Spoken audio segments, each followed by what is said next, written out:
7월 26일입니다. 항복하면 살 수 있다라는 제목으로 예레미야 38장 1절에서 13절까지 말씀 읽습니다. 마따의 아들 스바데와 바수울의 아들 그달리아와 셀레마의 아들 유갈과 말기야의 아들 바수울이 예레미야가 온 백성에게 이렇게 전하는 말씀을 들었다. 나 주가 말한다. 이 도성 안에 머물러 있는 사람은 전쟁이나 기근이나 연병으로 죽을 것이다. 그러나 바벨론 군인들에게 나아가서 항복하는 사람은 죽지 않을 것이다. 적어도 자기의 목숨만은 건질 것이며 계속 살아남게 될 것이다. 나 주가 말한다. 이 도성은 반드시 바벨론 왕의 군대에게 넘어간다. 그들이 이 도성을 점령한다.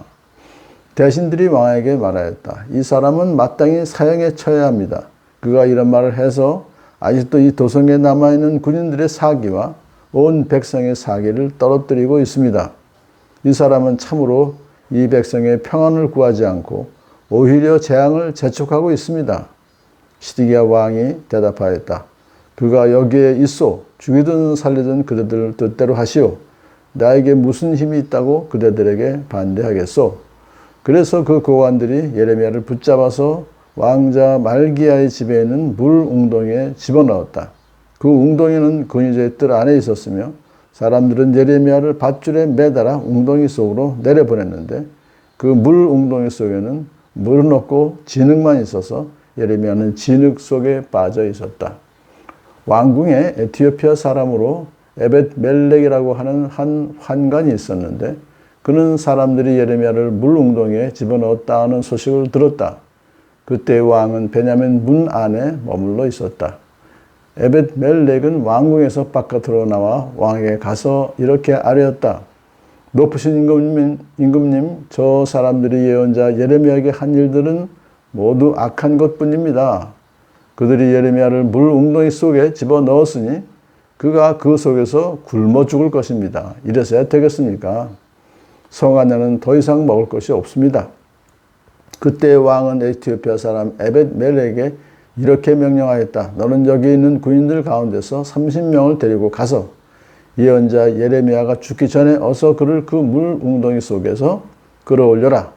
에벳 멜렉이 그 사람들을 데리고 왕궁의 의복 창고로 들어가서 헤어지고 찢어진 옷자락들을 거기에서 꺼내다가 밧줄에 매달아서 물 웅덩이 속에 있는 예레미야에게 내려주었다. 에티오피아 사람 에벳 멜렉이 예레미야에게 말하였다. 헤어지고 찢어진 옷 조각들을 양쪽 겨드랑이 밑에 대고 밧줄에 매달리십시오. 예레미야가 그대로 하였다. 사람들이 밧줄을 끌어당겨서 예레미야를 물 웅덩이 속에서 끌어올렸다. 이렇게 해서 예레미야는 근위대 뜰 안에서 지내게 되었다. 아멘. 대신 네 사람이 이제 지금 예레미야가 전하는 말씀을 들어보니 항복하면 살 것이다. 항복하는 사람은 바벨론 군인들에게 나아가서 항복하는 사람은 적어도 자기 목숨은 건질 것이고 계속 살아남게 될 것이다. 이렇게 말하는 걸 들었어요. 그러면서 이 도성은 바벨론 왕에게 넘어간다. 그들이 이 도성을 점령한다. 사실은 굉장히 비극적인 그런 예언이죠. 그러자 대신들이 왕에게 말해서 이 사람은 마땅히 사형에 처해야 됩니다.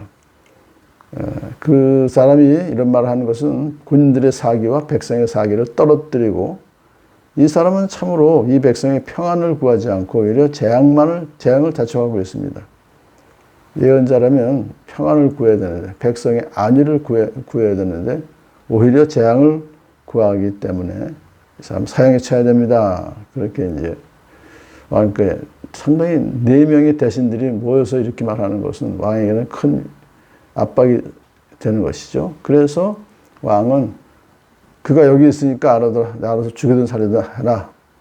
나에게 무슨 힘이 있다고 그들에게 반대하겠어. 굉장히 비겁한 거예요. 시드기야 왕은 참 비겁한 왕입니다. 자기가 결정하면 되는데 그럼에도 불구하고 대신들에게 다 결정권을 주어서 지금 예레미야는 이제 감옥에 갇히죠. 물 웅덩이에 집어넣었다. 이 물 웅덩이는 물은 없고 진흙만 있어서 더 나쁘죠. 진흙 속에 빠지면 뭐 어떻게 빠져나올 수가 없고 자, 그렇게 이제, 그런데 이제 죽게 생겼습니다. 이 소식을 누가 들었냐 하면은 에티오피아 사람이 들어요. 에벳 멜렉이라는 사람, 왕의 종이라는 이름입니다. 뜻이. 한 환관이 이 소식을 듣고서는 왕에게 쫓아나갑니다. 베냐민 문 안에 정치를 해야 되는, 재판을 하기 위해서 앉아있는 왕에게 나가서 임금님이 저 사람들이 예언자 예레미야에게 한 일을 모두 악한 것 뿐입니다. 감히 그 대신들이 한 일은 악한 일이다고 이렇게 왕에게 말합니다. 사실 왕도 그거 알고 있는데도 불구하고 비겁해서 그냥 놔둔 거 아니에요? 그러면서 거기서 이제 우릉동에서 굶어 죽지 않겠습니까? 라고 얘기를 하니까 왕이 아마 후회가 된 모양이죠. 또 왕은 또 사실 예레미야를 살려줄 또 이유가 있습니다. 내일 본문에 나오지만 내일 본문에 또 자기가 또 왕에게 이 예레미야가 예언자인 걸 알거든요. 진정한. 그렇기 때문에 하나님의 뜻이 어디 있는지 또 물어보기 위해서 이제 살려주는 거예요. 자, 군인들 가운데서 30명을 데려가서 구해줘라. 근데 30명씩이나 데려갈까요? 그건 이제 대신들의 그 힘이 세기 때문에 그에 대한 대항력도 있고 또 그 무릉덩이 속에서 꺼집어내는 게 끌어올리는 게 쉽지가 않기 때문에 그렇게 했다 볼 수 있어요. 그런데 이제 에비멜렉이 사람을 데리고 헤어지고 찢어진 옷자락을 구합니다. 그래서 그걸로 밧줄에 매달아서 웅덩이 속에 내려보내요.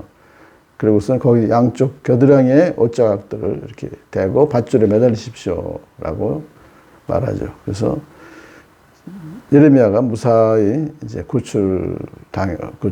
구출되어서 근유대 뜰 안에서 지내게 되었다. 이거는 그냥 그래도 보통 감옥이니까 그런 대로 괜찮은 거예요.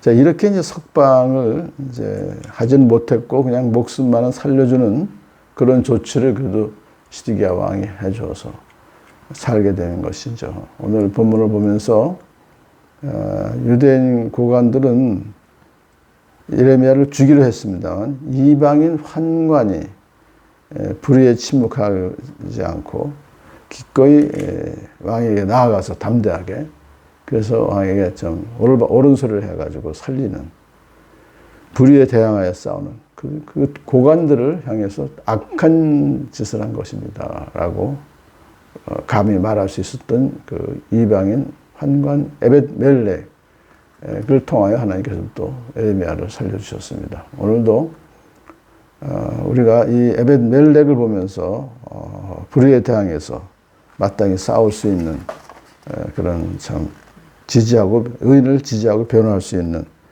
그런 우리가 참 되야겠다는 생각을 합니다. 그래서 자신도 위험해질 수 있는 일에 발벗고 나섰던 그 에벳 멜렉, 자기 신변보다 부당한 일을 겪는 사람의 억울함을 먼저 살피는 것이 정의를 실천하는 그리스도인다운 모습입니다. 라고 논평을 했습니다. 오늘 우리도 참 주님께서 주시는 그 힘으로 믿음으로 오늘도 승리하며 살아가는 복된 하루 되기를 축복합니다.